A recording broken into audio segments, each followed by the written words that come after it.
साताऱ्यातील उपजिल्हा रुग्णालयात कार्यरत असलेल्या डॉक्टर संपदा मुंडे यांनी काल रात्री टोकाचं पाऊल उचलत फलटण शहरातील एका हॉटेलमध्ये गळफास लावून आत्महत्या केली। संपदा मुंडेने तिच्या हातावर पेनाने सुसाइड नोट लिहिली आहे।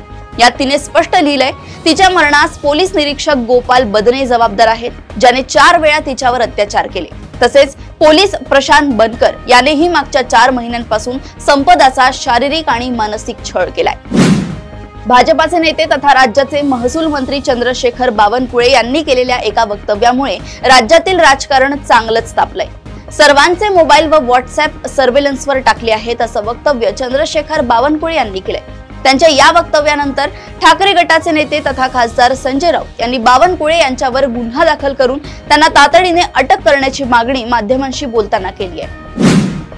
सोलर डिफेन्स अँड एरोस्पेस ही भारतातील अग्रगण्य उत्पादक कंपनी नागपूर येथे विस्तार करत आहे। अत्याधुनिक संरक्षण आणि एरोस्पेस उत्पादन प्रकल्पासाठी अटी आणि शर्तींनुसार मिहानतर्फे 223 एकर जागेचे हस्तांतरण मुख्यमंत्री देवेंद्र फडणवीस यांच्या हस्ते करण्यात आले।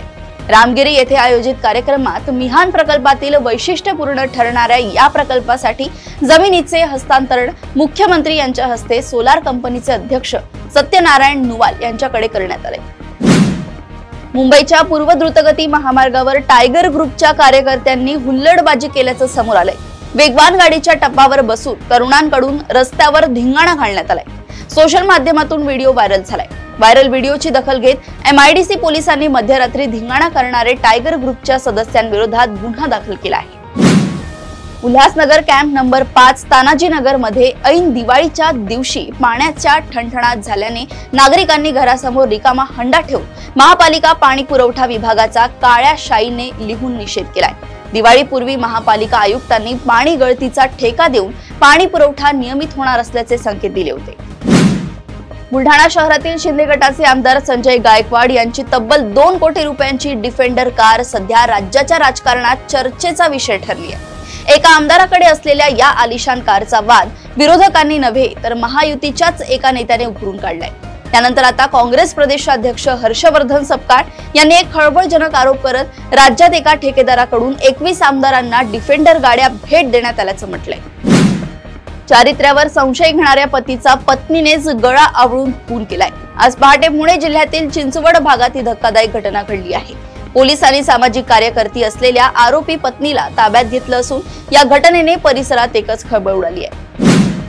सानपाडा इथे एका तरुणीवर घरात घुसून अतिप्रसंग करण्याचा प्रयत्न झाला असून आरोपीने विरोध करणाऱ्या तरुणीवर लोखंडी सळीने हल्ला केला। या हल्ल्यात तरुणी गंभीर जखमी झाली आहे।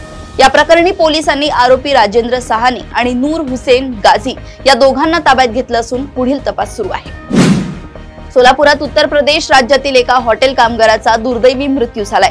ही घटना गुरुवारी 22 ऑक्टोबर 2025 रोजी सकाळी घडली आहे। सोलापूर शहरातील मुरारजी पेठेतील रसिक हॉटेलमध्ये काम करणाऱ्या 22 वर्षीय कामगाराचा शॉक लागून दुर्दैवी मृत्यू झाल्याची धक्कादायक घटना घडली आहे। रायगड येथील कामोठे सेक्टर 35 मधील प्रसिद्ध आणि उच्चभ्रू समजली जाणारी प्रतीक जेम्स सोसायटी पुन्हा एकदा चर्चेच्या केंद्रस्थानी आली आहे। गुरुवारी संध्याकाळी सुमारास पर्ल इमारतीच्या 13व्या मजल्यावर एका रहिवाशाला लाल रंगाच्या फडक्यात गुंडाळलेली पिठाच्या गोळ्याची मानवी प्रतिकृती सदृश्य वस्तू दिसली।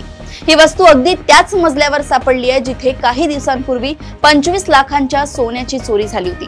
त्यामुळे दोन्ही घटनांचा काही संबंध आहे का हा प्रश्न आता सगळ्यांच्या चर्चेचा विषय ठरलाय। प्रदेशातील अशाच टॉप 10 बातम्या मी ऐश्वर्या आपल्यापर्यंत आणत राहील। तोपर्यंत तुम्ही बघत राहा देशोन्नती आणि अजूनही तुम्ही आमच्या चॅनलला लाईक आणि सबस्क्राइब केलं नसेल तर लगेच लाईक आणि सबस्क्राइब करा आणि बघत राहा देशोन्नती। नमस्कार।